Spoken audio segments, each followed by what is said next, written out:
കർത്താവ് വരാൻ താമസിച്ചതുകൊണ്ട് വീണ്ടും നമുക്ക് ഒരുമിച്ച് ഈ നാസിക്കിൽ കർത്താവിൻ്റെ ആ സ്നേഹത്തിന്റെ കൂട്ടായ്മ അനുഭവപ്പാൻ ഈ സന്ധ്യാസമയത്ത് കർത്താവ് സഹായിച്ചു. आमेन। प्रभु का आगमन देरी हुआ है, इसलिए एक और बार मुझे इस तरह मौका मिला नासिक कलीसिया में आकर भाइयों के साथ संगति करने के लिए। നമ്മൾ നാളെ എന്ത് സംഭവിക്കുമെന്ന് നമുക്കറിയത്തില്ല, നമുക്ക് അതിനെക്കുറിച്ചുള്ള ഒരു ജ്ഞാനമില്ല. कल क्या होगा हम नहीं जानते, क्योंकि कल का विषय का क्या बातें हैं उसका बुद्धि और समझ हमारे पास नहीं है। എന്നാൽ ലോകത്തിന്റെ ആരംഭം മുതൽ അവസാനം വരെ എന്തൊക്കെ സംഭവിക്കണമെന്നുള്ളതിന്റെ ജ്ഞാനം നമ്മുടെ കർത്താവിന്റെ അധികം. परंतु जगत का शुरुआत से लेकर जगत के अंत तक क्या क्या होगा और क्या क्या होना चाहिए, ये सब बात का बुद्धि हमारा परमेश्वर को है। കർത്താവിന്റെ വചന പ്രകാരം പറയാം. നമുക്കൊരു 2 പത്രോസ് 1 10 वाक्य. प्रभु का वचन को पढ़ते समय में हम ये वाक्य को ऐसा पढ़ते देखते हैं। दूसरा पत्रोस 1 अध्याय है, उसका 10वां वाक्य में हम पढ़ते हैं।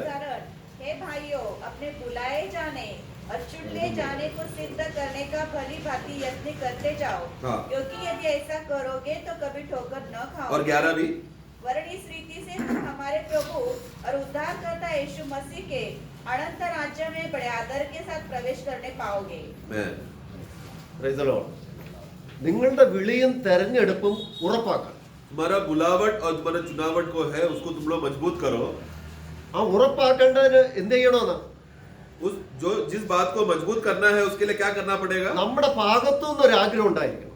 उस विषय के लिए हमारे ओर से एक आग्रह होना चाहिए। ആരാണ് നമ്മളെ വിളിച്ചത്, वो हमें कौन बुलाया, എവിടേക്കാണ് നമ്മളെ വിളിച്ചത്, हमें कहाँ की ओर के लिए बुलाया, ഇതെല്ലാം അറിഞ്ഞിട്ട് ആ വിളിച്ചവന്റെ അവകാശം പ്രാപിക്കാൻ നാം അധികം ശ്രമിക്കണം. और इसलिए हमें कहां से किसके और के लिए बुलाया है और किसने बुलाया है उसकी ओर हमें मन लगाकर उसकी ओर हमें जाना है। അങ്ങനെ ചെയ്താൽ अगर ऐसा किया तो നിങ്ങൾ ഒരു നാൾ ഇടറി പോകാതെ हम लोग कभी भी ठोकर नहीं खाएंगे। നമ്മുടെ കർത്താവും രക്ഷിതാവുമായ യേശു ക്രിസ്തുവിന്റെ നിത്യരാജ്യത്തിലേക്കുള്ള പ്രവേശനം ധാരാളമായി പ്രവേശിക്കും.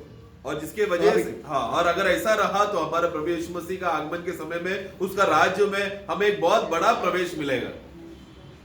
അവിടെ നമ്മള് ചെറുതായിട്ടൊന്ന് പ്രവേശിക്കുന്നല്ല, ജസ്റ്റ് ഒരു മിന്നി പോലെ പ്രവേശിക്കുന്നല്ല, ധാരാളമായി പ്രവേശിക്കും എന്ന് പറഞ്ഞാൽ നല്ല പൂർണ്ണ ചന്ദ്രനെ പോലെ നല്ല പ്രകാശമായി നമ്മൾ അവിടെ ശോഭിക്കും. तो वहां पर एक छोटा सा प्रवेश होगा करके इस तरह नहीं लिखा है, मतलब एक छोटा सा हल्का सा प्रकाश में होकर जाएंगे वैसा नहीं है, बल्कि हम लोग एक बड़ा प्रवेश वहां पर मिलेगा। मतलब क्या है कि एक बहुत बड़ा ज्योति के साथ बड़ा ज्योतिमय होकर हम लोग प्रवेश करेंगे।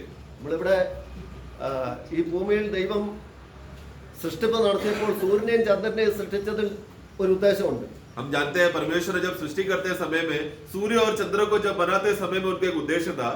അത് ജഡീയമായി നമ്മൾ നോക്കുമ്പോൾ സസ്യങ്ങൾക്ക് ആഹാരം പാകം ചെയ്യാൻ, ആഹാരത്തിന് നമുക്ക് സൂര്യന്റെ പ്രകാശം നമുക്ക് ഭൂമിക്ക് ആവശ്യമായതുകൊണ്ടാണെന്ന് ചിന്തിക്കുക. എന്നാൽ അതിനുവേണ്ടി മാത്രമല്ല, എന്നാൽ ഇതിലൂടെ ഒരു ആത്മീയ യാഥാർത്ഥ്യം നമ്മൾ ഗ്രഹിക്കാൻ ദൈവം ആഗ്രഹിക്കുന്നു. तो स्वाभाविक रीति से देखा जाए तो सूर्य के किरण के द्वारा धरती को उसका लाभ होगा, पेड़ पौधे को लाभ होगा, बाकी जीवी प्राणियों को उसके खाना बनाने होगा। ये सब बातें स्वाभाविक रीति से हम देखते समय में उतना में सीमित ना रहते हुए इसके पीछे प्रभु ने एक उद्देश्य रखा है। उसका उद्देश्य क्या है, आत्मिक नजरिया क्या है, ये भी बात हमें जानना चाहिए। കാരണം നമുക്കറിയാം, സൂര്യന്റെ പ്രകാശത്തെ സ്വീകരിക്കുന്ന ചന്ദ്രൻ ആ പ്രകാശം സ്വീകരിച്ചുകൊണ്ടാണ് ഇരുളിൽ രാത്രി അത് പ്രകാശിക്കുന്നത്. हम जानते हैं कि जब सूर्य की ओर से जब वो प्रकाश निकलता है, वो किरण निकलता है, उसको सबसे ज्यादा लाभ उठाने वाला चांद है। वो चांद क्या करता है, सूर्य से जितना रोशनी हो सके वो खींचता है ताकि रात को वो चमक सके। ഇതുപോലെ ഇരുളിൽ പ്രകാശിക്കുന്നവരായി നമ്മളെ തീർക്കാൻ, അതെ, മലമേൽ ഇരിക്കുന്ന പട്ടണം മറിഞ്ഞിരിക്കാൻ പാടില്ല. വിളക്ക് കത്തിച്ച് പറയും കീഴല്ല തണ്ടിന്മേൽ അത്ര വെക്കുന്നത്, എന്തിനാ എല്ലാവർക്കും പ്രകാശിപ്പാൻ. ആ നിലയിൽ ആ നീതിസൂര്യനായ ക്രിസ്തുവിൽ നിന്ന് ഓരോ ദിവസവും ആ പ്രകാശം, ഈ പ്രകാശം എന്ന് പറഞ്ഞാൽ എന്താ, ജ്ഞാനം, ആ ജ്ഞാനം പ്രാപിച്ച് ഈ ഭൂമിയിൽ ജ്ഞാനമില്ലാത്ത ഈ ലോകത്തിൽ ജ്ഞാനിയായി നടക്കാൻ, അജ്ഞാനികളായിട്ടല്ല, ജ്ഞാനികളായിട്ട് നടപ്പാൻ. इसीलिए इस अंधकार का इस दुनिया में जगत जो अंधकार से भरा हुआ है उस जगत के बीच में एक ज्योति पूर्वक होकर चमकने के लिए प्रभु ने हमें इस्तेमाल किया है, प्रभु ने यहाँ पर हमें ठहराया है। जिस तरह हम देखते हैं कि घर में जब कोई बत्ती रखते समय में वो बिस्तर के नीचे नहीं रखता बल्कि वो ऊपर रखता है, नगर में जब ज्योति रखते समय में ऊंचा चोटी में रखता है, क्यों? ताकि वो सब जगह पर प्रकाशमय हो। उसी तरह हमें इस नगर में देश में इसलिए रखा है ताकि हम लोग चमक सके, ताकि इस अंधकार के भरे हुए लोगों में इस परिस्थिति में या फिर जहां पर बुद्धि नहीं है, अक्ल नहीं है, समझ नहीं है, ऐसा जगत के बीच में हम ज्योति प्रकाशित नहीं कर सके। ज्योति प्रकाशमय करना मतलब वो प्रभु का वो बुद्धि और समझ और ज्ञान प्राप्त करके हमें वो ज्ञान को फैलाना है। നമ്മള് പത്രോസിന്റെ ലേഖനം വായിച്ചത് തന്നെ 3-ാം വാക്യവും 4-ാം വാക്യം ഉണ്ടെന്ന് വായിക്കാം. हमने जो अभी पत्रोस का पुस्तक में जहां पढ़ा उसी में ही उसका पहला अध्याय का 3 और 4 पढ़ेंगे। क्योंकि उसकी ईश्वरीय सामर्थ ने सब कुछ जो जीवन और भक्ति से संबंध रखता है हमें उसी की पहचान के द्वारा दिया है, जिसने हमें अपनी ही महिमा और सद्गुण के अनुसार बुलाया है, जिसके द्वारा उसने हमें बहुमूल्य और बहुत ही बड़ी प्रतिज्ञा दी है, ताकि इसके द्वारा तुम उस पदार्थ से छूटकर जो संसार में बुरी अभिलाषाओं से होती है ईश्वरीय स्वभाव के समभागी हो जाओ. തന്റെ മഹത്വത്താലും വീര്യത്താലും നമ്മെ വിളിച്ചവന്റെ പരിജ്ഞാനത്താൽ അവന്റെ ജീവനും അവന്റെ ദിവ്യശക്തി ജീവനും ഭക്തിക്കും വേണ്ടതൊക്കെയും നമുക്ക് എന്ത് ചെയ്തിരിക്കുന്നു? ദാനം ചെയ്തിരിക്കുക. तो हमें प्रभु का उस जीवित ज्योति में उनका दिव्य स्वभाव में और इस संसार की भ्रष्टता से बचने के लिए दान पूर्वक उन्होंने हमें जीवन दिया है. അവന്റെ മഹത്വത്താലും വീര്യത്താലും നമ്മെ വിളിച്ചെന്ന് പറഞ്ഞാൽ എന്താ? उनको महिमा से और उनकी वीरता से सद्गुण से जो हमें बुलाया है करके बोलते समय में 3 का आखिरी भाग में उसका मतलब क्या है? അവിടെ 1 കൊരിന്ത്യ ലേഖനം पहला कोरिन्थी में 2-ാം അധ്യായത്തിൽ നമ്മൾ വായിക്കുന്നു, उसका दूसरा अध्याय में തെരഞ്ഞെടുത്തപ്പോൾ നിങ്ങൾ എങ്ങനെയുള്ളവരായിരുന്നു? तुम लोग को जब चुना था तुम लोग किस प्रकार के थे? നിങ്ങൾ വലിയ ജ്ഞാനികളായിരുന്നു. ലോകത്തിൽ ദൈവം കർത്താവ് തെരഞ്ഞെടുത്തത് ആരെയാ? क्योंकि तुम लोग ഒരു ജ്ഞാനവും ഇല്ലാത്ത മുക്കുവന്മാരും, ഒരു അക്ഷരാഭ്യാസമില്ലാത്ത മുക്കുവന്മാരും പാണ്ഡിത്യമില്ലാത്തവരെയും കർത്താവ് തെരഞ്ഞെടുത്തു. എന്തിനാ? അവന്റെ മഹത്വം വെളിപ്പെടുത്താൻ ഇവർക്ക് കഴിയും. इसलिए क्योंकि प्रभु ने जब जगत में चुनते समय में तब तुम्हारा अवस्था क्या था? क्या तुम लोग जगत के बुद्धिमान लोग थे क्या? क्या तुम लोग जगत के समझदार लोग थे क्या? तुम लोग कुछ भी थे नहीं, कुछ भी नहीं थे. ऐसे अवस्थे में, नीचा हुआ अवस्थे में तुम लोग थे. ऐसे परिस्थिति में मैंने तुमको चुना ताकि मेरा महिमा के द्वारा तुम लोग को प्रकट करके जगत में तुमको बता सकूं. അതിന്റെ 1:26 വായിച്ചേ. 1:26 पढ़ेंगे. भाइयों, अपने बुलाए जाने को तो सोचो कि न तो शरीर की अनुसार बहुत ज्ञानवान और न बहुत सामर्थी और न बहुत कुलीन बुलाए गए, आगे परंतु परमेश्वर ने जगत के मूर्खों को चुन लिया है कि ज्ञानवानों को लज्जित करे, और परमेश्वर ने जगत के निर्बलों को चुन लिया है कि बलवानों को लज्जित करे, और परमेश्वर ने जगत के नीचों और तुच्छों को वरन जो है भी नहीं उनको भी चुन लिया कि उन्हें जो है व्यर्थ ठहराए, ताकि कोई प्राणी परमेश्वर के सामने घमंड न करे. അവിടെ വിളിച്ചത് ജ്ഞാനികളെ അല്ല, ബലവാന്മാരെ അല്ല, കുലീനന്മാരെ അല്ല. प्रभु ने कोई बुद्धिमान लोगों को नहीं, बलवान लोगों को नहीं या धनवान लोगों को नहीं बुलाया. ഇങ്ങനെ ഉള്ളവരെ ലജ്ജിപ്പിക്കാൻ ദൈവം തെരഞ്ഞെടുത്തത് ആരാ? ഏറ്റവും നികൃഷ്ടമായതിന്. എന്തിനാ? അവന്റെ മഹത്വം വെളിപ്പെടുത്താൻ. परंतु ऐसे लोगों को लज्जित करने, बुद्धिमान लोगों को, बलवान लोगों को और धनवान लोगों को लज्जित करने के लिए प्रभु ने इस प्रकार के लोगों को चुना जो कुछ भी है ही नहीं, ताकि उनके द्वारा प्रभु का महिमा प्रकट हो सके. അപ്പൊ കർത്താവ് നമ്മളെ തെരഞ്ഞെടുത്തത്, इसलिए प्रभु ने हमको चुना അവന്റെ ആ ജ്ഞാനം പ്രാപിച്ച് കർത്താവിന്റെ മഹത്വത്തെ വെളിപ്പെടുത്താൻ. प्रभु ने हमें इसलिए चुना ताकि उनका वो ज्ञान को हम लोग प्राप्त करके प्रभु का वो महिमा को प्रकट कर सके. അവിടെ നമ്മൾ 4-ാം വാക്യത്തിൽ വായിച്ചത്, അവൻ നമുക്ക് വിലയേറിയതും അതിമഹത്വമായ വാഗ്ദാനങ്ങളും നൽകിയിരിക്കുന്നു. അതിമഹത്തായ വാഗ്ദാനങ്ങൾ, വിലയേറിയ വാഗ്ദാനം. उसका पहला दूसरा पत्रोस 1:4 पढ़ना शुरुआत का भाग. जिनके द्वारा उसने हमें बहुमूल्य हाँ और बहुत ही बड़ी प्रतिज्ञा दी है. हाँ देखो, उन्होंने बुलाकर बहुत बड़ा प्रतिज्ञा भी दिया है. हम लोग मूल्यवान है उतना ही नहीं बल्कि बहुत बड़ा प्रतिज्ञाएं भी दिया है. അബ്രഹാമിനെ വിളിച്ചപ്പോ ഈ നിലയിലാണോ വാഗ്ദാനം ചെയ്തത്?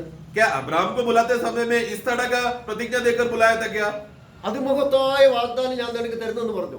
क्या प्रभु ने ऐसा बोला क्या? मैं एकदम अति बड़ा और एकदम ऊंचा महिमादायक प्रतिज्ञा तुझे देता हूं करके ऐसा बोला क्या? ഞാൻ കാണിപ്പാനിരിക്കുന്ന ദേശത്ത് പോ, बल्कि ദേശം നിന്റെ അവകാശമായി ഞാൻ തരാമെന്നാ പറഞ്ഞു. बल्कि प्रभु क्या बोला, मैं तुझे एक नगर दिखाने जा रहा हूँ, उस नगर पे तू जा और विश्वास योग्यता से तू चल, उस नगर में मैं तुझे पहुंचाऊंगा, वहां पर तू बसेगा। എന്നാൽ നമുക്കോ परंतु हमें അതിമഹത്തായ अति बड़ा और महिमादायक प्रतिज्ञाएं दिया है, വിലയേറിയ വാഗ്ദാനം. जो एकदम हम लोग जो मूल्यवान है इसीलिए हमें दिया है। ഇത് നമുക്ക് തന്നതോട് നമ്മൾ ഒരു കാര്യം ചെയ്യണം. ये बातें हमको दिया है, इसलिए हमें एक बात करना है, അത് നൽകിയിരിക്കുന്നത് കൊണ്ട് क्योंकि हमें वो मिला है। ഇതിലുള്ള പ്രത്യാശ, ഇത് ലഭിക്കുമെന്നുള്ള ആ പ്രത്യാശ നമ്മുടെ ഉള്ളിൽ വന്നിട്ട് ഈ ജ്ഞാനത്തിൽ നമ്മൾ എന്ത് തിരസ്കരിക്കണമെന്ന് അറിയാം. ഈ ലോകത്തിന്റെ മോഹത്തെ തിരസ്കരിക്കാനാണ്. तो प्रभु ने हमें इतना बड़ा मूल्यवान से बुलावट देने के बाद और अति मूल्य प्रतिज्ञा देते समय में ये बात को जब मनन करते समय में क्या होगा, हमें एक आशा उत्पन्न होगा। वो क्या आशा उत्पन्न होगा कि हमें ऐसा सब बातें प्रभु ने जो हमारे लिए संभाल के रखा है, ये सब बातें मिलेगा करके। ये आशा जब हमारे अंदर उत्पन्न होते समय में, उस समय में हमें कुछ बातों को टुकराना है, कुछ बातों को नकारना है। वो क्या है? ये जगत की भ्रष्ट बातों को। ഇവയാൽ നിങ്ങൾ ലോകത്തിന്റെ മോഹത്തെ വിട്ടൊഴിഞ്ഞു. കാരണം ഈ ലോകത്തിലുള്ള നാശം, ഈ ലോകത്തിന് എന്ത് സംഭവിക്കും? നാശം സംഭവിക്കും. ആ നാശത്തിലേക്ക് നിങ്ങൾ പോകാതെ അത് നിങ്ങൾ വിട്ടൊഴി. उसका आखिरी भाग पढ़ना, ताकि इनके द्वारा तुम तुम उस सड़ाहट से छूटकर हाँ। जो संसार में बुरी अभिलाषा से होती है, हाँ। ईश्वरीय स्वभाव के हाँ, तो यह तो संसार का वो सड़ाहट और जो नाश आने वाला है, उसका मोह से तुम बचो, उससे बाहर निकलो। इसलिए इतना बड़ा प्रतिज्ञा तुमको दिया है। എന്നിട്ട് അവിടെ 8 കൂട്ടം കാര്യങ്ങൾ അവിടെ പറയുന്നു. വിശ്വാസം, അതിന്റെ 5 മുതൽ 8 വരെയുള്ള വാക്യം വായിക്കുമ്പോൾ വിശ്വാസത്തോട് വീര്യവും, വീര്യത്തോട് പരിജ്ഞാനവും, പരിജ്ഞാനത്തോട് ഇന്ദ്രിയജയം, ഇന്ദ്രിയജയത്തോട് സ്ഥിരത, സ്ഥിരതയോട് ഭക്തി, ഭക്തിയോട് സഹോദരപ്രീതിയും, സഹോദരപ്രീതിയോട് അവസാനം എന്താ? സ്നേഹം. ഇവയെല്ലാം എന്തിന്റെ അടിസ്ഥാനത്തിലാണ്? കർത്താവിന്റെ സ്നേഹം നമ്മുടെ ഹൃദയത്തിൽ പകർന്നു. നമ്മൾ റോമാലേഖനം 5 വായിക്കുന്നു, ദൈവത്തിന്റെ സ്നേഹം നമുക്ക് നൽകിയ പരിശുദ്ധാത്മാവ് നിങ്ങളുടെ ഹൃദയത്തിൽ പകർന്നു. ഈ സ്നേഹം ഉള്ളിൽ വഹിച്ചുകൊണ്ട് ഈ പ്രത്യാശയിൽ, ഈ ജ്ഞാനത്തിൽ നമ്മൾ നടക്കുമ്പോൾ എന്ത് സംഭവിക്കും?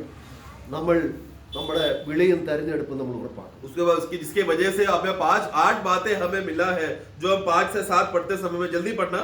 इस कारण तुम सब प्रकार का यत्न करके हाँ। अपने विश्वास पर सद्गुण हाँ। और सद्गुण पर समझ, समझ पर संयम और संयम पर धीरज और धीरज पर भक्ति और भक्ति पर भाईचारे की प्रीति, हाँ। भाईचारे की प्रीति पर प्रेम बढ़ाते जाओ। तो प्रेम बढ़ाते जाओ, मतलब ये वो प्रभु का प्रेम है, वो ईश्वरीय प्रेम है जो हमारे अंदर प्रभु ने उंडेला है। जो हम लोग रोमियो 5:5 में पढ़ते समय में पवित्र आत्मा के द्वारा प्रभु का वो प्रेम को हमारे अंदर उंडेला है।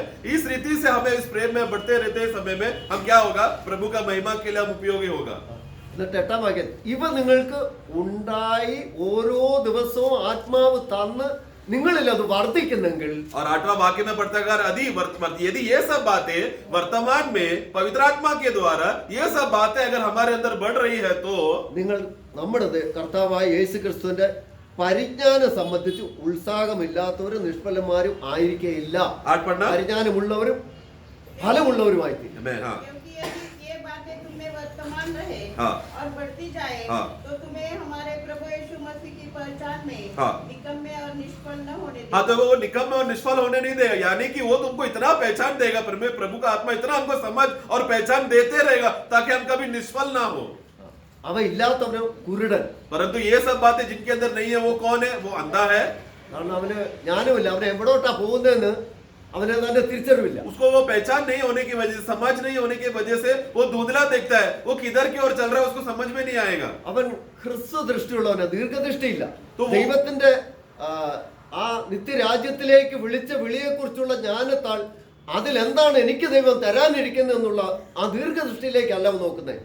ഇവിടെ എന്തെങ്കിലും ഉണ്ടോ നോക്കുക, ഹ്രസ്വദൃഷ്ടി. तो वो धुंधला देखते रहेगा। धुंधला देखना मतलब क्या? नजदीक की बातों को ही उसको देखकर समझ में आने लगेगा, वही बातें दिखेगा, दूर की बातें दिखेगा नहीं। दूर की बातें मतलब जो स्वर्गीय बातें जो प्रभु ने उसको आत्मा में प्रभु ने उसका महिमा के लिए तैयार करके रखा है, उसके बारे में सोचेगा नहीं, उसके बारे में मन नहीं लगाएगा। परंतु भूमि की बातें, पृथ्वी की बातें, शारीरिक बातें, इस सब बातों में मैं क्या करूंगा बोलकर उसमें वो बातों को खोज करने लगेगा। ആ ഹ്രസ്വദൃഷ്ടിയുള്ളവന് എന്താ പ്രശ്നം വരുന്നതെന്നറിയാം. ऐसा धुंधला देखने वाला व्यक्ति का तकलीफ क्या है? അവൻ മുമ്പിലത്തെ പാപങ്ങളുടെ ശുദ്ധീകരണം മറന്നവനും. उसने अपने पहले का जो पाप के शुद्धिकरण के विषय की बात है वो भूल गया रहेगा. കാരണം ക്രിസ്തു ക്രൂശിൽ നിർവഹിച്ച കാര്യത്തെ കുറിച്ച് ജ്ഞാനമില്ല. यानी कि मतलब क्या, मसीह ने उसके लिए क्रूस पे जो कार्य उसके लिए किया, उसके लिए जो पूर्तिकरण किया, उसका जानकारी उसको नहीं है. കാരണം അവൻ കുരുടൻ. क्योंकि वो अंधा हो गया. നമ്മള് സദൃശ്യം 15 नीति वचन 30 നമ്മൾ ഇങ്ങനെ വായിക്കുന്നു. 15 का 30 में हम पढ़ते हैं. Proverbs 15:30. आंखों की चमक से मन को आनंद होता है और अच्छे समाचार से हड्डियां पुष्ट होती है. आमेन. കണ്ണിന്റെ ശോഭ ഹൃദയത്തെ സന്തോഷിപ്പിക്കുന്നു, നല്ല വർത്തമാനം അസ്ഥികളെ തണുപ്പിക്കുന്നു. आमेन. അപ്പൊ നമ്മുടെ ഓരോ ദിവസവും നമ്മുടെ കണ്ണ് എങ്ങോട്ടായിരിക്കണമെന്നാ? इसलिए अभी ദീർഘദൃഷ്ടി. ദൈവം നമ്മളെ വിളിച്ചത് എങ്ങോട്ടാണെന്ന് ഓരോ ദിവസവും ആത്മാവിൽ അത് കണ്ട് ജീവിക്കാനാണ്. इसलिए हमें प्रभु ने हमें आंखों में प्रकाश क्यों दिया है, चमक क्यों दिया है, ताकि हम लोग स्वर्गीय बात, आगे की ओर, जो ऊंचाई की ओर, ऊपर का बात है, उसी की ओर देखते रहे, उसी की ओर मन लगाए. इसीलिए प्रभु ने हमें वो नजर दिया है. അതിന്റെ 4:25 വായിച്ചേ. नीति वचन 4 का 25 हम पढ़ते हैं. तेरी आंखें सामने ही की ओर लगी रहे और तेरी पलकें आगे की ओर खुली रहे. हाँ, आगे की ओर खुली रहे. നിന്റെ കണ്ണ് നേരെ നോക്കട്ടെ. ആകെ की ओर देखे. ചൊവ്വേ മുമ്പോട്ട് മിഴിച്ചിരിക്കും. मतलब हमेशा सीधा ही देखते रहे और आगे देखते रहे. അപ്പൊ നമ്മുടെ കണ്ണ് അകത്തോട്ടാണെന്നുണ്ടെങ്കിൽ ഹൃദയദൃഷ്ടിയുള്ളവനെ കുരുടന്. ഒരു കാര്യം കാണുന്നത് ഈ ലോകത്തിന്റെ കാര്യം, എന്നാൽ മുമ്പോട്ട് अगर हमारा आंखें पीछे की ओर हो गया तो मुड़ गया तो क्या होगा? तो नजदीक की बात, इधर का उल्टा बात दिखेगा, नीचे का बात ही दिखेगा. परंतु सीधा और आगे का है तो दूर का बातें दिखेगा. നമ്മള് എഫേസ്യ ലേഖനം അതിന്റെ 4-ാം അധ്യായത്തിന്റെ 4-ാം വാക്യത്തിൽ വായിക്കുമ്പോൾ 4 का 4 में एफेसियों में വിളിച്ചത് എന്തിനാണെന്നുള്ള एक ही देह है हाँ. और एक ही आत्मा. हाँ. जैसे तुम्हें जो बुलाए गए थे, जो बुलाए गए थे, अपने बुलाए जाने से एक ही आशा है. हाँ, एक ही आशा में हमें बुलाया है. ഏക പ്രത്യാശയ്ക്കായി നിങ്ങൾ വിളിച്ചപ്പോൾ ഏക പ്രത്യാശയ്ക്കായി നിങ്ങൾ വിളിച്ചതുപോലെ जिस तरह तुम्हें बुलाया गया था, तब वो एक आशा में तुम्हें बुलाया था. ആ പ്രത്യാശ നമ്മളിൽ വർദ്ധിച്ചു വരാൻ കർത്താവ് ആഗ്രഹം. കാരണം നമ്മുടെ ജഡം എപ്പോഴും നേരത്തെ നമ്മൾ പത്രോസിൽ വായിച്ചതുപോലെ മോഹങ്ങൾ ജനിപ്പിക്കുന്ന ഒരു സ്വഭാവം നമ്മുടെ ജഡത്തിനുണ്ട്. എന്നാൽ കണ്ടാൽ ഉടനെ മോഹിക്കുക. इसके लिए वो आशा हमें प्रतिदिन हमें उसमें बढ़ते रहना है, उसमें वो बढ़ते जाते रहने का, उस अनुभव में बढ़े, ये प्रभु हमें चाहता है. क्योंकि हमारा अवस्था, हमारा स्वभाव ऐसा है कि हम लोग ऐसा श्रापित अवस्था में हो गए कि हम जो भी बातें देख लेते हैं उसको मोह करके उसी को आग्रह करते हैं. അതിനെ ഞാൻ പറയുന്നു, മോഹങ്ങൾ ജനിക്കുമാറ് ജഡത്തിനായി നിങ്ങൾ ചിന്തിക്കരുത്. इसीलिए वचन में ऐसा करते हैं कि मोह का उस बढ़ोतरी तुम्हें ना बढ़ने की वजह से ये सब बातें, संसार की बातें मोह बढ़ता है, ये सब चिंताएं तुम्हारे अंदर ना आए. കാരണം ജഡത്തിന് എപ്പോൾ ചിന്ത വരുന്നോ അത് നമ്മുടെ ഉള്ളിൽ ഒരു മോഹത്തോൾ വരുന്ന ചിന്ത. क्योंकि शारीरिक विषय में जब भी वो कोई सोचता है, शारीरिक बातों से जब भी वो कोई चिंता और विषय जब आग्रह करने लगता है, वो हमेशा मोह को लेकर वो सोचता है. നമ്മള് ഗലാത്യ ലേഖനം 5:16 വായിക്കുന്നു, ആത്മാവിനെ അനുസരിച്ച് നടപ്പിൻ, എന്നാൽ നിങ്ങൾ ജഡത്തിന്റെ മോഹം നിവർത്തിക്കയില്ല. गलतियों को पुस्तक 5 का 16 हम पढ़ते हैं. 5 का 16 पढ़ना. पर मैं कहता हूँ हाँ. आत्मा के अनुसार चलो तो तुम शरीर की लालसा किसी रीति से पूरी न करोगे. हाँ, तो तुमने शरीर का वो लालसा को कोई भी रीति तुम पूरा नहीं करोगे.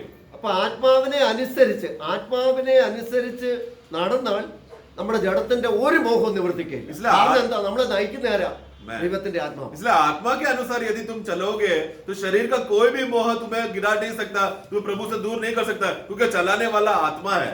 അതിന്റെ റോമാലേഖനം 6:12 വായിക്കുന്നു, और रोमियो 6 का 12 में हम पढ़ते हैं, പാപം നിങ്ങളുടെ മർത്യ ശരീരത്തിൽ पाप तुम्हारा इस मरणहार देह में, नाशवान देह में राज्यत्व ना करे. 6:12. Yes. ആകയാൽ പാപം നിങ്ങളുടെ മർത്യ ശരീരത്തിൽ അതിന്റെ മോഹങ്ങളെ അനുസരിക്കുമാറ് വാഴരുത്. पूरा फिर से पढ़ना 12. इसलिए पाप तुम्हारे नश्वर शरीर में राज्य न करे हाँ. कि तुम उसकी लालसाओं के अधीन रहो. हाँ, उसकी लालसा में अधीन रहो, ऐसा ना हो. നിങ്ങളുടെ അവയവങ്ങളെ അനീതിയുടെ ആയുധങ്ങളായി പാപത്തിന് സമർപ്പിക്കരുത്. और 13 पढ़ना. और न अपने अंगों को अधर्म के हथियार होने के लिए हाँ. पाप को सौंपो. बस बस. നിങ്ങളെ തന്നെ മരിച്ചിട്ട് ജീവിക്കുന്നവരായി നിങ്ങളുടെ അവയവങ്ങളെ നീതിയുടെ ആയുധങ്ങളായി നീ ആർക്ക് സമർപ്പിക്കാൻ? ദൈവത്തിന് സമർപ്പിച്ചോളൂ. आगे बढ़ना। पर अपने आपको मरे हुए में से जी उठा हुआ जानकर हाँ। परमेश्वर को सौंपो हाँ। और अपने अंगों को धर्म के हथियार होने के लिए हाँ। परमेश्वर को सौंपो। परमेश्वर को सौंपो। ഇതാണ് ആ ക്രിസ്തു ദൃഷ്ടിയുള്ളവന്റെ ഇത് മറന്നു പോവുക.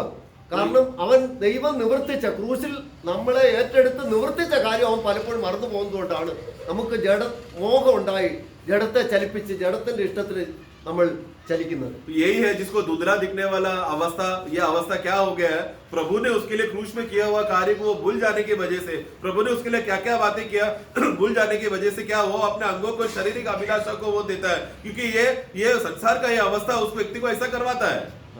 നമ്മൾ റോമാലേഖനം 8:8 रोमियो 8:8 में और जो शारीरिक दशा में है हाँ। वे परमेश्वर को प्रसन्न नहीं कर सकते। ജഡത്തിലുള്ളവർക്ക് ദൈവത്തെ പ്രസാദിപ്പിക്കാൻ കഴിയത്തില്ല. जो शरीर में है, शारीरिक दशा में है, वो कभी भी परमेश्वर को प्रसन्न नहीं कर सकता। എന്നാൽ അതിന്റെ 9ാം വാക്യം, നിങ്ങളോ ദൈവത്തിന്റെ ആത്മാവ് നിങ്ങൾ വസിക്കുന്നുവെങ്കിൽ നിങ്ങൾ ജഡത്തിലല്ല, നിങ്ങൾ എവിടെയാ? ആത്മാവില. 9 का शुरुआत पढ़ना, 9 का शुरुआत। परंतु जबकि परमेश्वर का आत्मा तुम में बसता है हाँ। तो तुम शारीरिक दशा हाँ, तभी जब आत्मा तुम में निवास कर रहा है तो तुम शारीरिक दशा में नहीं हो, शारीरिक बातों में नहीं जा रहे, क्योंकि आत्मा तुम में, आत्मा नियंत्रण करता है। 10ാം വാക്യത്തിൽ വായിക്കുന്നത്, ക്രിസ്തു നിങ്ങളിൽ ഉണ്ടെങ്കിൽ നിങ്ങളുടെ ശരീരം പാപനിമിത്തം മരിച്ചിരിക്കുക. और 10 पढ़ना, 10 का शुरुआत। यदि मसीह तुम में है हाँ। तो देह पाप के कारण मरी हुई है। ആത്മാവ് നീതി നിമിത്തം എന്ത് ചെയ്യുക? ജീവിക്കുക. और ഒന്ന് आत्मा- മരിച്ചിട്ട് ഒന്ന് ജീവിക്കുന്നു. हाँ, और आत्मा धर्म के निमित्त वो जी रहा है, तो मतलब एक भाग मर रहा है, दूसरा भाग जी रहा है। ഇതിനു വേണ്ടിയാണ് കർത്താവ് ക്രൂശിൽ മരിച്ചു കഴിഞ്ഞിട്ട് അവൻ പോയി ആത്മാവിനെ നമുക്ക് അയച്ചത്. इसीलिए तो നമ്മൾക്ക് ആത്മാവിൽ നടക്കാനാ. इसीलिए प्रभु मरकर पुनरुत्थान होने के बाद पिता से जो सबसे पहला मांग वो क्या किया?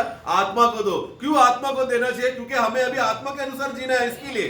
നമ്മള് യോഹന്നാന്റെ സുവിശേഷം 14ാം അധ്യായത്തിൽ എന്താ പറയുന്നത്? യോഹन्ना का पुस्तक, उसका सुसमाचार, उसका 14 अध्याय में हम पढ़ते हैं, അതിന്റെ 26ാം വാക്യം. उसका 26 में, परंतु सहायक अर्थात पवित्र आत्मा जिसे पिता मेरे नाम से भेजेगा वह तुम्हें सब बातें सिखाएगा और जो कुछ मैंने तुमसे कहा है वह सब तुम्हें स्मरण कराएगा। आमेन।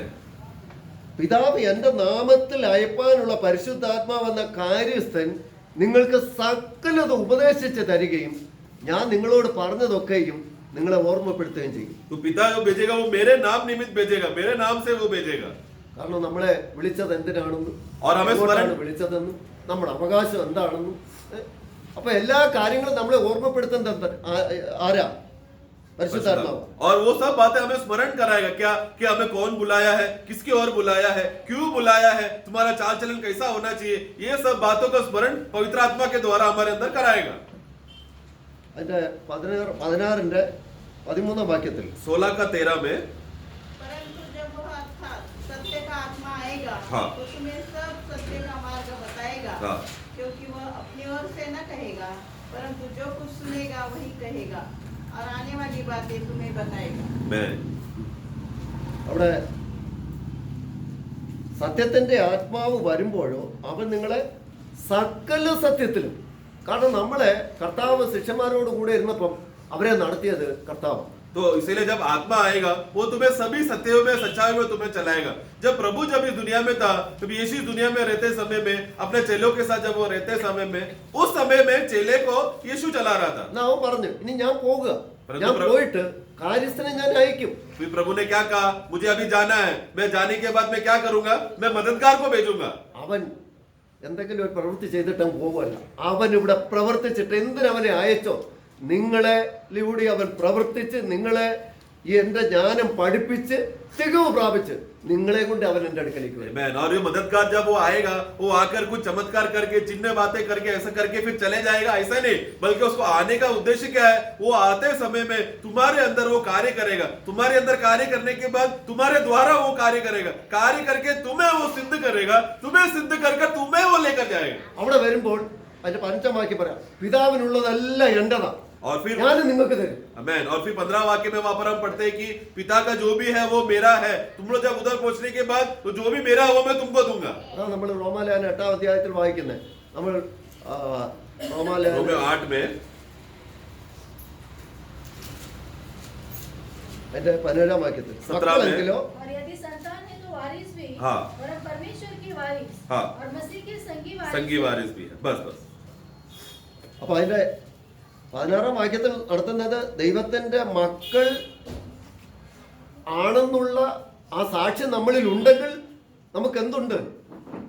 ക്രിസ്തുവിന്റെ കൂട്ടവകാശം ഉണ്ട്. നമുക്ക് പിതാവിന്റെ അവകാശം ക്രിസ്തുവിനോട് കൂട്ടവകാശമുണ്ട്. പക്ഷേ ദൈവത്തിന്റെ മകനാണെന്നുള്ള സാക്ഷ്യം ദൈവാത്മാവ് നമ്മളിൽ സംസാരിക്കുന്നുണ്ടോ എന്ന് നമ്മൾ പരിശോധിക്കണം. इसके लिए उसके साथ साथ हमें 16 भी हमें पढ़ना है. 16 ये कहता है कि हम परमेश्वर के संतान है, बच्चे हैं करके पवित्र आत्मा हमें गवाही देगा. जब पवित्र आत्मा का ये गवाही मिलते समय में तुरंत हमें मालूम पड़ेगा कि हमारे पास पिता का मिरास भी है और मसीह के साथ संगी वारिस भी है. इसीलिए हमें प्रतिदिन हमारे जीवन में एक विश्वासी को समझना है क्या इस प्रकार का गवाही का बातें हम अंदर सुन रहे हैं क्या. എന്നാൽ പഴയ നിയമത്തിൽ നമ്മൾ കാണുമ്പോൾ, നമ്മൾ നോക്കുമ്പോൾ പഴയ നിയമത്തിൽ ഇതുപോലൊരു ദൂതനെ ഇസ്രായേൽ ജനത്തിന് ദൈവം കൊടുത്തു. इसी तरह हम देखते पुराने नियम में जब देखते समय में पुराने नियम में इस तरह का एक संदेश, इस तरह का दूत भी पुराने नियम के इस्राएल लोगों को दिया था. പക്ഷേ അവിടെ കൊടുത്തിട്ട് അവനൊരു കാര്യം പറയുന്നുണ്ട്. നമ്മൾ പുറപ്പാട് പുസ്തകം 23:20 निर्गमन का पुस्तक 21 23 का 20 और 21 जब पढ़ते समय में वो वचन देने के बाद इस तरह कहता है, जो मैं एक दूत तेरे आगे आगे भेजता हूँ, हाँ। जो मार्ग में तेरी रक्षा करेगा और जिस स्थान को मैंने तैयार किया है उसमें तुझे पहुँचाएगा. उसके सामने सावधान रहना और उसकी मानना, उसका विरोध न करना, क्योंकि वह तुम्हारा अपराध क्षमा न करेगा, इसलिए कि उसमें मेरा नाम रहता है. അവിടെ ഇതാ വഴിയിൽ നിന്നെ കാക്കേണ്ടത്. അവരെങ്ങോട്ടാ പോകുന്നേ? നമ്മളെ പോലെ അവരൊരു യാത്രയില്ല. तो वो दूध को क्यों दिया गया ताकि तुम्हें रास्ते में तुम्हें संभालने के लिए. क्यों? क्योंकि वो लोग हमारी तरह, हम जिस तरह आत्मिक यात्रा कर रहे हैं उस तरह वो लोग एक शारीरिक यात्रा कर रहे हैं. കാരണം അബ്രഹാമിന് കൊടുത്ത വാഗ്ദത്ത ദേശത്തേക്ക് അവരെ കൊണ്ടുപോവുക. क्योंकि अब्राहम के साथ जो प्रतिज्ञा किया था उस प्रतिज्ञा का नगर में इन लोगों को लेकर जा रहा है. അവരെ അടിമത്തത്തിലായിരുന്നു. वो लोग एक समय में बंदीगृह में थे. ഒരു പെസഹ കുഞ്ഞാട് അവിടെ അറുക്കപ്പെട്ടു. वहां पर एक फिसोन का मेमना उनके लिए वध हुआ. അവിടുന്ന് ദൈവം അവരെ നിലവിളി കേട്ട് അവരുടെ കഷ്ടത കണ്ട് ഇറങ്ങി വന്ന് ഈ ഒരു ആട്ടുംകുട്ടിയിലൂടെ രക്ഷപ്പെടുത്തി കൊണ്ടുവരിക. और जब उस समय में उन इस्राएल के लोग वो लोग रो रहे थे, पुकार रहे थे, यहोवा ने उनका रोने का अवस्था, उनका पुकार को सुना और एक मेमना का बलिदान के द्वारा उन लोगों को उस बंदीगृह से छुटकारा देकर उनको बाहर निकाला. അങ്ങനെ കൊണ്ടുവരുമ്പോൾ അബ്രഹാമിനോട് പറഞ്ഞ ആ വാഗ്ദത്ത ദേശത്തേക്ക് അവർ യാത്ര ചെയ്യുമ്പോൾ അവർക്ക് ഒറ്റയ്ക്ക് അല്ലെങ്കിൽ അവരെ അങ്ങനെ വിട്ടാൽ അവരെത്തത്തില്ലെന്നറിയാം. കാരണം അവിടെ മല്ലന്മാരുണ്ട്, ഇവരെ ഉപദ്രവിക്കുന്ന ശത്രുക്കളുണ്ട്.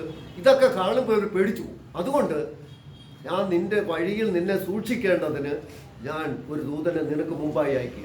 इसलिए तो प्रभु ने जब उनको छुटकारा देकर उनको नगर से मिस्र देश से उनको बाहर निकाला, ऐसा नहीं बोला चलो अभी तुम लोग जाओ अकेले, तुम लोग चले जाना उस प्रतिज्ञा का नगर में चले जाओ. क्योंकि परमेश्वर जानता है अगर उनको अकेला छोड़ दे तो क्या होगा. वो लोग रास्ते में आने वाला शत्रुओं को देखकर लोग डर जाएंगे और नगर में पहुंच गया तो उधर के बड़े बड़े दानवों को देखकर लोग डर जाएंगे. इसलिए ऐसा ना अवस्था होने के लिए रास्ते में तुम्हें संभालने के लिए एक दूत को मैं दिया है. പക്ഷെ ഒരു കണ്ടീഷനേ ഉള്ളൂ. और एक ही शर्त था, അവരോട് നിങ്ങൾ വിഘടിക്കരുത്. उसके खिलाफ तुम लोग नहीं जाना, उसके साथ तुम लोग विरुद्ध नहीं करना, बलवा नहीं करना. കാരണം അവൻ നിന്നെ എത്തിക്കും. क्योंकि वो तुम्हें सही समय में सुरक्षित पहुंचाएगा. അവിടെ അമോര്യർ, ഹിത്യർ, പെരിസ്യർ, കനാന്യർ, ഹിവ്യർ, യബൂസ്യർ എന്നിവരുടെ ദേശത്തേക്ക് നിങ്ങളെ അവൻ കൊണ്ടുപോകും. അവരെ ഞാൻ നിർമൂലമാക്കും. ആരാ നിർമൂലമാക്കും എന്ന് പറഞ്ഞ്? ഈ ജനമൊന്ന് നിർമൂലമാക്കും എന്ന് പറഞ്ഞ് ആ ജനത്തെ ഞാൻ നിർമൂലമാക്കും. എന്നിട്ട് 23 का 23 पढ़ना. इस रीति मेरा दूत तेरे आगे आगे चलकर तुझे एमोरी, हित्ती, परजीवी, कनानी, हित्ती और यबूसी लोगों के यहाँ पहुँचाएगा. हाँ। और मैं उनका सत्यानाश. देखो मैं उनका सत्यानाश करूंगा. मैं तुमको उधर पहुंचाने के बाद फिर तुम लोग सत्यानाश करो, ऐसा नहीं. वो दूत जो उधर आगे जा रहा है वो सत्यानाश करेगा. ഞാൻ അവരെ നിർമൂലമാക്കും. പക്ഷെ ഒരു കാര്യം, ആ ദേശത്തിൽ അവിടെ വിഗ്രഹങ്ങളൊക്കെ ഉണ്ട്. അനാക്യ അല്ലെങ്കിൽ അവിടെയുള്ള ദേശനിവാസികൾ ആരാധിക്കുന്ന ദേവന്മാരെ നിങ്ങൾ ആരാധിക്കരുത്. तो इसीलिए मैं अभी उनको देश में पहुंचाने के बाद, मैं उस देश में तुमको कब्जा करके देने के बाद उधर एक बात तुम लोग समझना, उसको 24 में लिखा है उधर का जो रीत रिवाज है, उधर का जो देव देवता है, उन सब बातों के पीछे तुम लोग नहीं जाना, उन सबको तुम लोग बाहर फेंकना. അവർ പ്രവർത്തിക്കുന്ന പോലെ നിങ്ങൾ പ്രവർത്തിക്കുകയും ചെയ്യും. तो उस नगर के लोग जो अन्य जाति लोग किस रीति से मूर्ति पूजा कर कर कार्य करते थे, ऐसा कार्य तुम लोग नहीं करना. കാരണം ആ വിഗ്രഹങ്ങളെല്ലാം ഞാൻ തകർക്കണം. क्योंकि उस सारा मूर्तियों को मैं खत्म करूंगा. എന്നിട്ട് ഞാൻ और फिर मैं നിന്റെ അപ്പത്തെ അങ്ങനെ നീ എന്നെ അനുസരിക്കുന്നെങ്കിൽ അതിന്റെ 25 വാക്യത്തിൽ നിന്റെ അപ്പത്തെയും വെള്ളത്തെയും ഞാൻ അനുഗ്രഹിക്കും. अगर यदि ऐसा हुआ, ऊपर की सब बातें सही रीति से हुआ, 25 पढ़ना।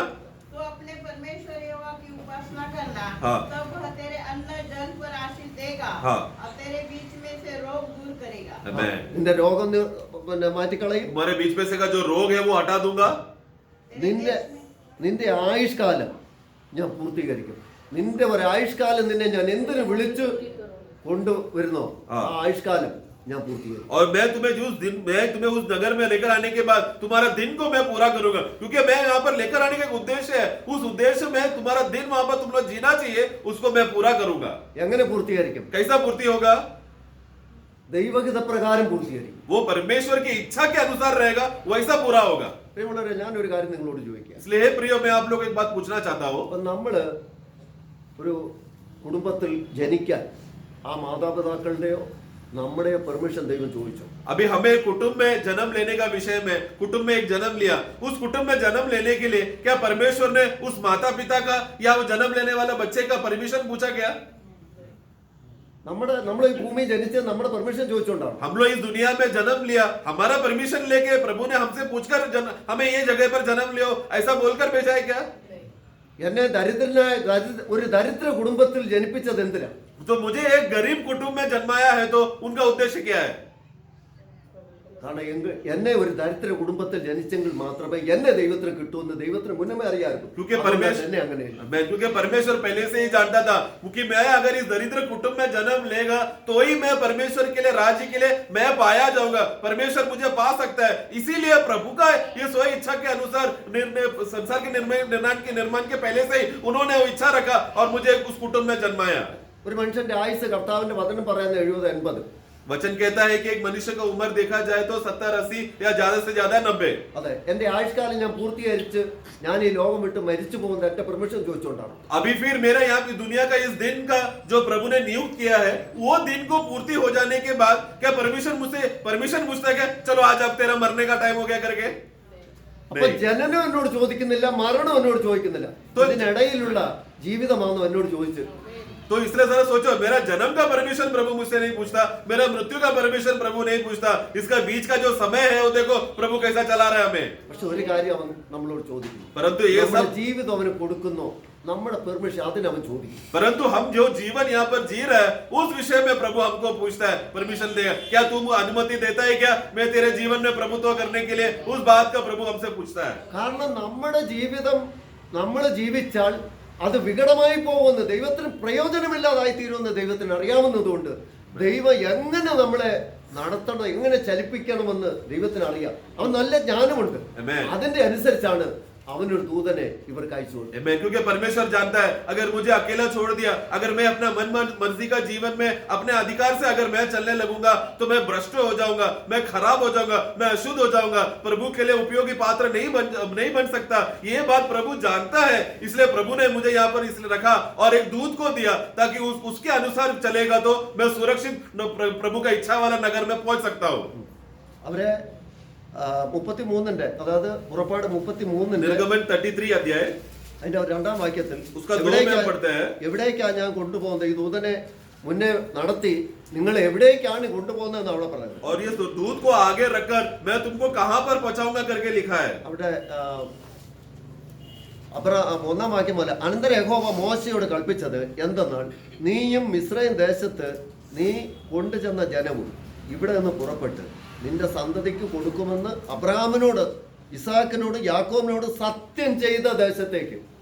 एक पढ़ना. फिर यहोवा ने मूसा से कहा, हाँ. तू उन लोगों को जिन्हें मिस्र देश से छुड़ा लाया है संग लेकर उस देश को जा जिनके विषय मैंने अब्राहम, इसहाक और याकूब से शपथ खाकर कहा था. हाँ. कि मैं उसे तुम्हारे वंश को दूंगा. हाँ, बस. അവിടെ ഏത് സ്ഥലമാണ്? और वो जगह कौन सा है? 2-ാം വാക്യം. उसका दूसरा वाक्य पढ़ना. और मैं तेरे आगे आगे एक दूत को भेजूंगा. हाँ. और कनानी, एमोरी, हित्ती, परजीवी, हिब्बी और यबूसी लोगों को बरबस निकाल दूंगा. और 3 का शुरुआत भी. तुम लोग उस देश को जाओ. हाँ. जिसमें दूध और मधु की धारा बहती होगी। हाँ, एक ऐसा देश में जाओ जहाँ पर दूध और मधु का धाराएं बहती है। ഏറ്റവും മെച്ചമായ സ്ഥലം, ലോകപരമായിട്ട് മെച്ചമായ സ്ഥലം. यानी कि सबसे उत्तम नगर, या और संसार के नजरिया से देखा जाए तो भी एकदम उत्तम नगर. അത് ഞാൻ നിങ്ങളോട് ചെയ്ത ഉടമ്പടി പ്രകാരമല്ല. और मैं हे इस्राएल तुम लोग के साथ प्रतिज्ञा किया उसके अनुसार नहीं. മെസ്സപ്പൊത്യാമയിൽ ഇരുന്ന വിഗ്രഹങ്ങളുടെ ഇടയിലിരുന്ന അബ്രഹാമിനെ ഞാൻ വിളിച്ചിറക്കി. ഞാൻ കാണിപ്പാനിരിക്കുന്ന ദേശത്തേക്ക് നീ പോകാൻ പറഞ്ഞപ്പോൾ അവൻ അനുസരണയോടെ വന്നു. അവന് ഞാൻ ചെയ്ത വാഗ്ദാനം. मेसोपोटामिया के नगर में जब अब्राहम रहते समय में, उस समय में वो मूर्तियों के बीच में रह रहा था, उस समय में मैंने अब्राहम को बुलाया, उसको बाहर निकाल कर एक प्रतिज्ञा दिया, तेरे और तेरे वंश को मैं आशीष करूंगा बोला था. उस प्रतिज्ञा को याद करके मैं तुमको इस नगर में मैं लेकर आ रहा हूं. ഇവിടേക്ക് കൊണ്ടുപോകാൻ മോശയോട് മോശയെ തെരഞ്ഞെടുത്ത്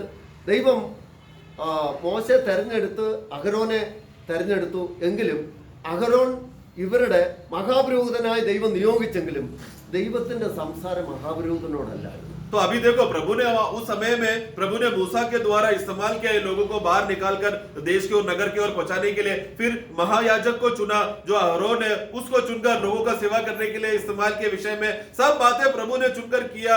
परंतु हम देखते हैं कि उस समय में परमेश्वर उस महायाजक के द्वारा बात नहीं किया, അവൻ മോശയോടാ സംസാരിച്ചു. वो मूसा से बात किया. എല്ലാ കാര്യങ്ങളും മോശയോട് സംസാരിച്ചു. നീ അഹരോനോട് പറ. प्रभु हमेशा क्या बोलता था, हे मूसा तू जाके अहरोन को बोल, तू अहरोन और उसके बच्चों को बोल, अहरोन को बोलकर परमेश्वर पहला मूसा को बोलता था. അതിന്റെ 4:12 निर्गमन 4:12 जब पढ़ते हैं, അവൻ പറയാ, ഞാൻ എങ്ങനെ ഇവരെ കൊണ്ടുപോയി, എനിക്ക് ഒരു ജ്ഞാനവുമില്ല, ഒരു സാമർത്ഥ്യമില്ല, क्योंकि എങ്ങനെ ഞാൻ കൊണ്ടുപോകും. मूसा बोलने लगा, अरे मैं कैसा ऐसे इतने बड़े लोगों को लेके जा सकता हूँ, मुझ में क्या बल है, मुझ में क्या गुण है कि ऐसे लोगों को मैं लेकर जाऊं. 4:12 अब जा, मैं तेरे मुख के संग होकर हाँ. जो तुझे करना होगा वह तुझे सिखलाऊंगा, हाँ. सिखलाता जाऊंगा. हाँ, ഞാൻ നിന്റെ വായോട് കൂടെ ഇരിക്കും. मैं तेरे मुंह के संग रहूंगा. ഞാൻ നിന്റെ വായോട് കൂടെ ഇരുന്ന്, ഈ വായോട് കൂടെ ഇരിക്കുക എന്ന് പറഞ്ഞാൽ നിന്റെ വായിൽ ഞാൻ എന്ത് തരും? നീ സംസാരിക്കാൻ തക്കവണ്ണം എന്റെ ജ്ഞാനം ഞാൻ നിനക്ക് തരും. तो मैं तुम्हारे मुंह के संग रहूंगा मतलब क्या, तुझे क्या बोलना है, किस रीति से बोलना है, उसका बुद्धि और समझ मैं तुझे दूंगा. ആ ജ്ഞാനത്തിൽ നീ അവരെ നടത്തണം. उस बुद्धि में तू उन लोगों को चलाना. 24:12 കാണുന്നു. उसी का 24:12 में जब हम पढ़ते हैं, तब यहोवा ने मूसा से कहा, पहाड़ पर मेरे पास चढ़ा और वहीं रह, और मैं तुझे पत्थर की पटियाएं और अपनी लिखी हुई व्यवस्था और आज्ञा दूंगा कि तू उनको सिखाए. അവിടെ നീ എങ്ങനെ അവരെ നടത്തണമെന്ന് ഞാനൊരു പ്രമാണം എഴുതി ഞാൻ തരിക. तो मैं अभी उन लोगों को कैसा चलाना चाहिए और क्या क्या बोलना चाहिए, इस सब का बातों का एक आज्ञा मैं तुझे, एक प्रमाण मैं तुझे दे रहा हूँ. പക്ഷെ ആ പ്രമാണം കൊടുത്തിട്ട് ദൈവം അവരെ വിട്ടുകളഞ്ഞു. फिर ये आज्ञा देने के बाद क्या परमेश्वर उनको छोड़ दिया क्या? അപ്പോഴും ദൂതൻ അവരോട് കൂടെയുണ്ട്. तभी भी वो दूध उनके साथ है. പക്ഷെ അവനെ അവർക്ക് തിരിച്ചറിയാൻ കഴിഞ്ഞില്ല. परंतु वो लोग, ദൈവം ഉണ്ടെന്നുള്ള ഒരു ജ്ഞാനം അവർക്ക് പലപ്പോഴും ഇല്ലാതെ പോകും. परंतु अवस्था क्या होगा, ये लोग ये जीवित है परमेश्वर को पहचान नहीं पाया, परमेश्वर हमारे साथ है वही हमें चला रहा है करके इस बात का पहचान उनमें नहीं आ पाया. നമ്മൾ ഡ്യൂട്ടോണമി व्यवस्था विवरण 31 का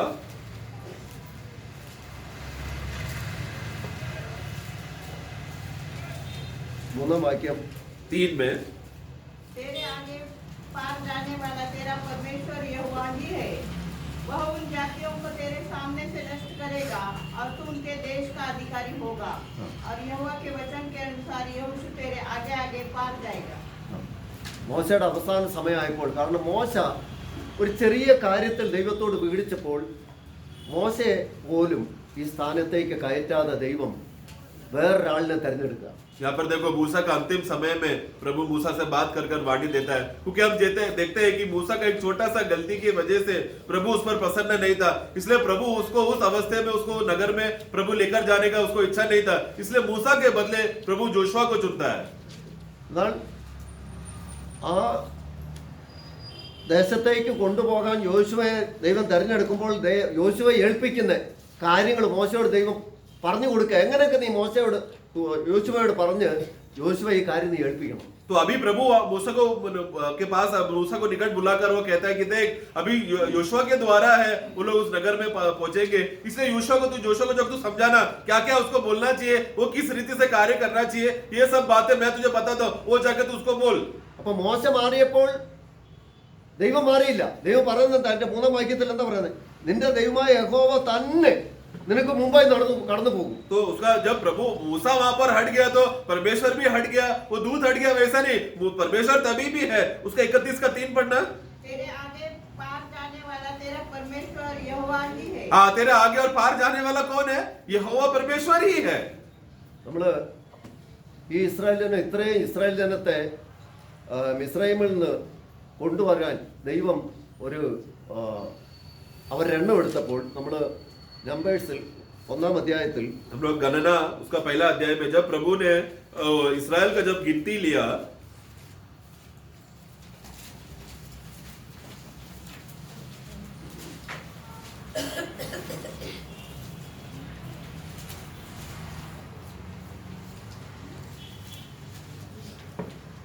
അതിന്റെ 1-ാം അധ്യായത്തിന്റെ 46-ാം വാക്യത്തിൽ അവരുടെ സംഖ്യ എത്ര ഉണ്ടെന്ന് കാണിക്കുന്നു. वहां पर हम देखते हैं कि उनका गिनती कितना है करके गिनकर बताया. 46 पढ़ना. हाँ, वे सब गिने हुए पुरुष मिलाकर हाँ। 6,03,500 थे. അപ്പൊ അവിടെ 6,03,550 പേര് 20 വയസ്സിന് മേലോട്ടുള്ള യുദ്ധത്തിന് അഭ്യാസികളായിട്ടുള്ളവരുണ്ട്. तो ये लोग जो गिने हुए लोगों की खासियत क्या था? ये वो 6 लाख लोग हैं जो एकदम युद्ध के लिए तैयार, मतलब वीर लोग, जवान लोग थे, 20 वर्ष से ऊपर के लोग थे. എന്നാൽ അതിന്റെ 26-ന്റെ 64-ാം വാക്യം വായിച്ചേ. उसका 65-ാം വാക്യം 26 का 65 जब हम पढ़ते हैं, 26 का 65 में 63 മുതൽ 65 വരെ. 63 से 65 तक. मूसा और एलियाजर याजक उन्होंने मोआब के अराबा में यरीहो के पास की यरदन नदी के तट पर इस्राएलियों को गिन लिया. उनके गिने हुए लोग इतने ही थे, परंतु जिन इस्राएलियों को मूसा और हारून याजक के सीने जंगल में गिना था, उनमें से एक भी पुरुष इस समय के गिने हुए में न था, क्योंकि यहोवा ने उनके विषय कहा था वे निश्चय जंगल में मर जाएंगे. इसलिए यपुन्ने के पुत्र कालेब और नून के पुत्र यहोशू को छोड़ उनमें एक भी पुरुष नहीं बचा. ഇവിടെ തന്നെ എത്ര പേര് കയറി?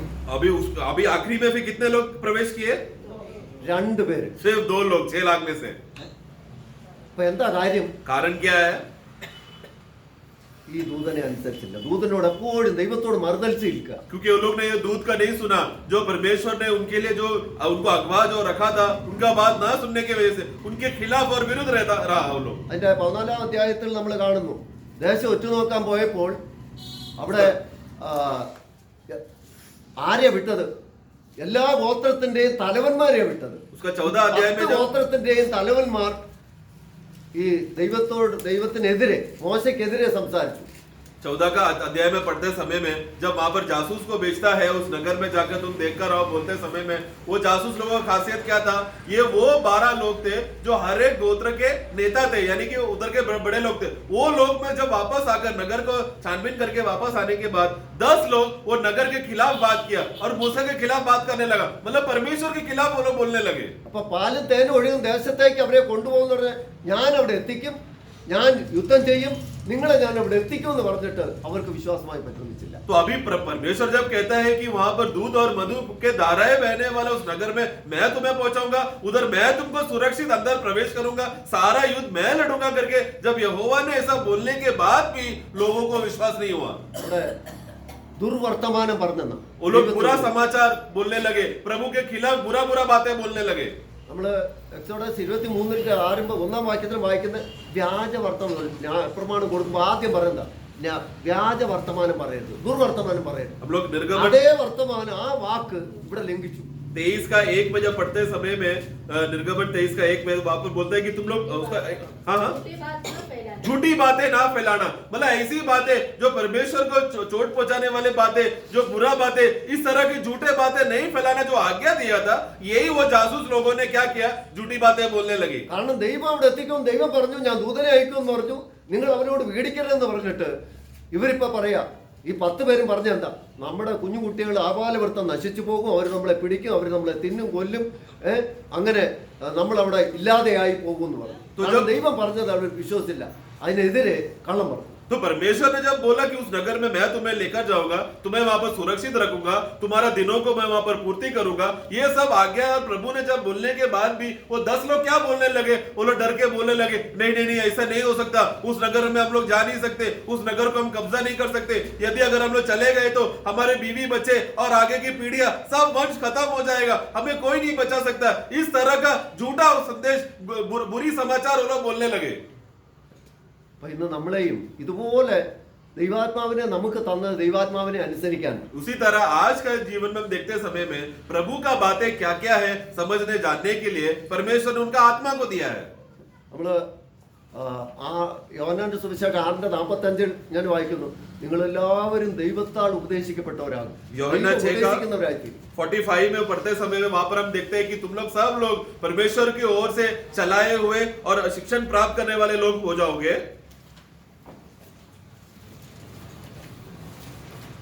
पढ़ना, हाँ वे सब परमेश्वर की ओर से सिखाए हुए होंगे। हाँ, परमेश्वर की ओर से सिखाए हुए लोग होंगे, बस बस। നമ്മള് സങ്കീർത്തനം 25:8 വായിക്കുന്നത്, യഹോവ നല്ലവനും നേരുള്ളവനുമായതുകൊണ്ട് അവൻ പാപികളായ നമ്മളെ യഥാർത്ഥ വഴി, നേരായ വഴി കാണിച്ചു തരും. यह भजन संगीता 25 का 8 जब पढ़ते समय में वहां पर हम देखते हैं कि यहोवा भला है, इसलिए वो दुष्ट और पापियों को वो सीधा मार्ग दिखाएगा। അതിന്റെ 25:4 4 വാക്യം വായിക്കുമ്പോൾ, उसका 25 का 4 जब पढ़ते हैं, എന്നെ അറിയിക്കണമേ, तेरा मार्गों को, तेरे रास्तों को मुझे बताना। पढ़े, हे यहोवा अपने मार्ग मुझको दिखला। हाँ बस बस बस, നിന്റെ വഴി എന്നെ അറിയിക്കണം. तेरा मार्ग क्या है, तेरा रास्ता क्या है, मुझे दिखला, കാരണം എനിക്ക് നടക്കാൻ അറിയില്ല. क्योंकि मुझे चलने नहीं आता അപ്പൊ प्रभु। എനിക്ക് നടക്കാൻ അറിയില്ല എന്നൊരു കൊച്ചു കുഞ്ഞിന് നടക്കാൻ അറിയാത്തോണ്ട് ആ കുഞ്ഞ് നടക്കാൻ തുടങ്ങുമ്പോൾ വീഴും. അതുകൊണ്ട് നമ്മൾ എന്ത് ചെയ്യും? ആ കുഞ്ഞിന്റെ കൈ പിടിച്ച് നടക്കും. तो हम देखते हैं कि छोटा बच्चे, उसको खुद पे उतना कॉन्फिडेंस नहीं रहता वो चलने के लिए, क्योंकि वो चल चल के गिर जाता है, इसलिए उसका मदद के लिए माता पिता हमेशा सपोर्ट करता है ताकि वो बच्चा सही रीति से चल सके। അപ്പൊ നമുക്ക് സ്വയമായി നടക്കാൻ കഴിയുമെങ്കിൽ പിന്നെ ഒരാളിന്റെ ആവശ്യമില്ലല്ലോ. अगर हमको खुद के सामर्थ्य से अगर चलने अगर हो सकता है, प्रभु का राज्य पहुंच सकता है, तो फिर मददगार का जरूरत नहीं है ना। നമ്മള് ഈ വഴി, ഈ കർത്താവിൻ്റെ ഈ വഴി നമുക്ക് മനസ്സിലാക്കിയാൽ, കർത്താവിൻ്റെ ജ്ഞാനത്താൽ ദൈവാത്മാവിൻ്റെ നടത്തിപ്പിനാൽ നമ്മളെ നടത്തുന്ന ഓരോ വഴികളും നമ്മൾ അറിഞ്ഞാൽ അവൻ നമ്മൾ വായിച്ചതുപോലെ അവന്റെ രാജ്യത്തിലേക്ക് ധാരാളമായി അവൻ പ്രവേശിക്കും. इसलिए हमें प्रभु का मार्ग सही रीति से जानना जरूरी है। उस मार्ग में चलने के लिए किस तरीके से चलना है, उसका वो बुद्धि, उसका वो ज्ञान, उसका होगा पहचान, अगर अभी हम लोग सही रीति से अगर जान लिए, समझ लिए और आत्मा के नियंत्रण के अनुसार चले गया तो क्या होगा अंत में? जैसा हमने दूसरा पत्रोस पहले में हमने क्या पढ़ा, अगर ऐसा चलने वाले लोग वो राज्य में एक बड़ा प्रवेश में वो चलेगा।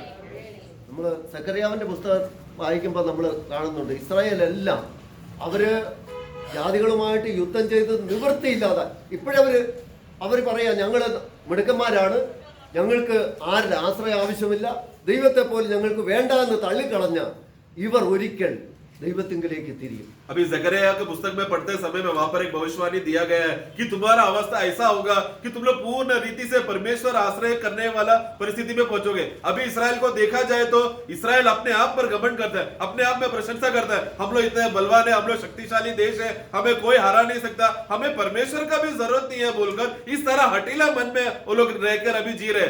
ऐसा अवस्था में प्रभु उनको इतना नम्र कर कर झुकाएगा कि वो लोग पूरी तरह से प्रभु पर वो लोग आश्रय करेंगे।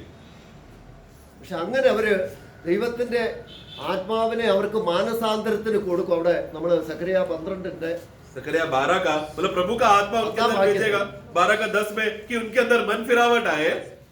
मैं दाऊद के घराने और यरूशलेम के निवासियों पर अपना अनुग्रह करने वाली और प्रार्थना सिखाने वाली आत्मा उंडेलूंगा, तब वे मुझे ताकेंगे, अर्थात जिसे उन्हें भेजा है, और उसके लिए ऐसे रोएंगे जैसे एकलौते पुत्र के लिए रोते पीते हैं, और ऐसा भारी शोक करेंगे जैसे पहलौठों के लिए करते हैं। ആ സമയത്ത് 14:4 വായിച്ചേ. और उसका 12 का 4 में उन दिन का खासियत क्या रहेगा? നിലവിളിക്കുമ്പോൾ जब वो लोग इस तरह जोर जोर से रो कर वो लोग जब चिल्लाएंगे तब क्या होगा? 14 അപ്പോൾ 14 में उस दिन तब क्या होगा? यहोवा की यह वाणी है, हाँ। उस समय में हर एक घोड़े को नहीं 14 फिर वह जैतून के पर्वत पर पाँव रखेगा, हाँ। जो पूर्व की ओर यरूशलेम के सामने है। हाँ। तब जैतून का पर्वत पूर्व से लेकर पश्चिम तक बीचों बीच से फटकर बहुत बड़ा खड्डा हो जाएगा। बस കാരണം അവരോട് മോശയുടെ ന്യായപ്രമാണം കൊടുത്തപ്പോൾ ഒരു കാര്യം ദൈവം പറഞ്ഞിട്ടുണ്ട്. क्योंकि परमेश्वर ने जब मूसा के द्वारा व्यवस्था उन लोगों को बताया था, നിങ്ങൾ അടിമകളായി നിങ്ങളെ കൊണ്ടുപോയി നിങ്ങൾ ജാതികളുടെ ഇടയിൽ വിഗ്രഹങ്ങളുടെ ഇടയിൽ നിങ്ങൾ ഇരിക്കുമ്പോഴും നിങ്ങളുടെ ഹൃദയം എങ്കലേക്ക് തിരിഞ്ഞ് നിങ്ങൾ എന്നോട് അപേക്ഷിച്ചാൽ ആ നിമിഷം ഞാൻ നിങ്ങളെ അവിടെ രക്ഷിക്കുമെന്ന് 30 അതായത് ആവർത്തനം 30 व्यवस्था विवरण अध्याय 30 में वहां पर प्रभु इस्राएल लोगों को एक बात कहता है कि यदि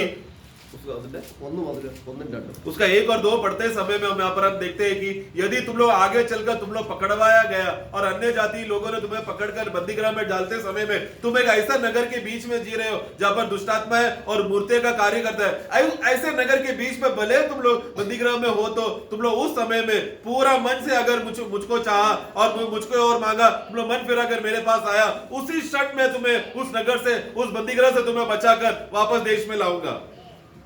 അവിടെ രണ്ടാം വാക്യത്തിൽ നിന്റെ उसका 2 पढ़ना। और अपनी संतान सहित अपने सारे मन और सारे प्राण से अपने परमेश्वर यहोवा की ओर फिर कर उसके पास लौट आए और इन सब आज्ञाओं के अनुसार जो मैं आप तुम्हें सुनाता हूँ उसकी बातें मानी। അതിന്റെ 3-ാം വാക്യത്തിൽ എന്നിട്ട് പറയാം നിന്റെ ഈ സ്ഥിതി ഞാനിങ്ങ് മാറ്റും. और फिर वाक्य 3 पढ़ना। तब तेरा परमेश्वर यहोवा तुझको बंधुआई से लौटा ले आएगा हाँ। और तुझ पर दया करके उन सब देशों के लोगों में जिनके मध्य में वह तुझको तितर बितर कर देगा फिर इकट्ठा करेगा। देखो तो अभी उनका परिस्थिति ही बदल गया। ആ ഇസ്രായേലിനോടുള്ള ബന്ധത്തിൽ അവര് അങ്ങനെ വിഗ്രഹങ്ങളുടെ നടുവിൽ ഇരുന്ന് അവരൊക്കെ പ്രയാസഘട്ടത്തിലാവുമ്പോൾ അവർ ദൈവത്തോട് നിലവിളിച്ചാൽ അവരുടെ സ്ഥിതി മാറ്റാൻ അവരെ ദൈവം രക്ഷിക്കുന്ന അവരുടെ പഴയ അവസ്ഥ മാറ്റി അവരെ ദൈവത്തിങ്കിലേക്ക് കൊണ്ടുവരുമെന്ന് പറയാ. പക്ഷെ ഇതെടുത്ത പലരും ഒന്ന് പുതിയ നിയമവ്യവസ്ഥ പറയാം നിങ്ങളുടെ സ്ഥിതിയൊക്കെ അങ്ങ് മാറ്റുക. तो अभी वहां पर देखो इसलिए यहाँ पर ये इस्राएल को दिया हुआ वाणी था। इस्राएल जब बंदीगृह में जाते समय में यदि तुम लोग और तुम्हारे बच्चे सच्चे मन से मेरे और तुम लोग विलाप करके वो आकर तुम लोग मन फिराओगे तो मैं क्या करूंगा, उस बंधुआई से मैं तुम्हें बचाकर छुटकारा देकर वापस मैं तुम्हें नगर में लाऊंगा करके ये जो प्रतिज्ञा था, ये जो वायदा जो प्रभु ने बांधा था वो इस्राएल के साथ बांधा था। परंतु अभी क्या है, लोग अभी के जमाने के लोग क्या बोलते हैं, अगर नए नियम के बहुत से उपदेशक लोग बोलते हैं अभी तू प्रभु के पास आएगा तेरा परिस्थिति बदल जाएगा, गरीबी हट जाएगी, तू अच्छा हो जाएगा, ये वाक्य लेकर वो लोग गलत शिक्षण देते हैं। ഈ ലോകത്തിന്റെ ഒരു സ്ഥിതി മാറ്റി തരാവുന്ന ദൈവം നമ്മളോട് വാഗ്ദാനം ചെയ്തിട്ടില്ല. देखो प्रियो, प्रभु ने हमारा संसारिक अवस्था हट जाएगा, बदल जाएगा, अच्छा होगा करके ऐसा कोई भी प्रतिज्ञा हम जैसे अन्य जाति को प्रभु ने कभी नहीं बांधा हमारे साथ। ഈ ഭൂമിയിൽ വന്ന ഒരു മനുഷ്യത്വത്തിൽ മനുഷ്യനായി ജനിച്ച് ഈ ഭൂമിയിൽ ജീവിച്ച് മനുഷ്യനായി മരിച്ച നമ്മുടെ കർത്താവായ യേശു ക്രിസ്തു ഈ ഭൂമിയിൽ ഒരു മനുഷ്യന് വേണ്ടിയിട്ട് പാപിക്ക് വേണ്ടിയിട്ട് എന്തെല്ലാം ചെയ്ത് തികച്ചോ അത് വിശ്വസിക്കുന്നവർക്ക് അവൻ എന്തുണ്ടോ അത് കൊടുക്കാവുന്നതാണ്. इसलिए प्रभु क्या प्रतिज्ञा दिया, प्रभु ने क्या बोला कि परमेश्वर इस जगत पर जब वो आएगा वो मनुष्य बनकर आया, वो अपने आप को नम्र होकर झुककर वो और क्रूस के और वो आज्ञाकारी होकर मरा, मरते समय भी मनुष्य होकर मरा और पुनरुत्थान होगा और फिर अधिकार में हो गया। ये सब बातें जो कोई विश्वास करेगा, विश्वास करने वाले लोगों को जो ये परमेश्वर जो मनुष्य बनकर आकर अधिकार में पहुंचकर जो पदवी उसके पास है वही अधिकार और पदवी विश्वास करने वाले लोगों को देंगे, ये बात का प्रतिज्ञा दिया है। ആ സ്നേഹം ഉള്ളിൽ ഇരിക്കുന്നവർക്ക് എന്തൊക്കെ എന്താ കൊടുക്കാൻ പോകുന്നത് എന്നുള്ളതാണ് 1 കൊരിന്ത്യർ 2:9 പറഞ്ഞിരിക്കുന്നത്. ये बात है, वो उस प्रेम को पकड़कर चलने वाले लोगों को खासियत के बारे में है। 1 कोरिन्थी 2 अध्याय 9 में प्रभु कहता है कि ऐसा प्रेम करने वाले लोगों को प्रभु कुछ बातें देगा। ദൈവം തന്നെ സ്നേഹിക്കുന്നവർക്ക് ഒരുക്കിയിട്ടുള്ളത് കണ്ണു കണ്ടിട്ടില്ല, ചെവി കേട്ടിട്ടില്ല, ഒരു മനുഷ്യന്റെ ഹൃദയം തോന്നിട്ടില്ല, എന്നാൽ ദൈവത്തിന്റെ ആത്മാവ് നമുക്കോ ഇത് വെളിപ്പെടുത്തി. हाँ, तो प्रभु इसलिए अपने प्रेम करने वाले लोगों को ऐसी बातें तैयार करके रखा है जो कभी आंखें देखा ना हो, कान ना सुना हो, जिसका चित्त में अभी तक विचार नहीं आया हो, परंतु फिर भी प्रभु का आत्मा ऐसे लोगों को प्रकट करेगा। वाक्य 10 में हम पढ़ते हैं, ആത്മാവ് ഉപദേശിച്ച് നമ്മളെ ഇന്ന് ഈ വഴിയിലേക്ക് നടത്തുക. इसलिए आज हमें आत्मा है जो हमें देखकर हमारे पास रहकर हमें संभाल कर हमें बातें बोलकर हमें चला रहा है। ആത്മാവിന് കീഴ്പ്പെട്ടിരിക്കാൻ കർത്താവ് നമ്മെ സഹായിക്കും. इसलिए आत्मा के अधीन होकर चलने के लिए प्रभु हम सबको सहायता करे. Praise the Lord.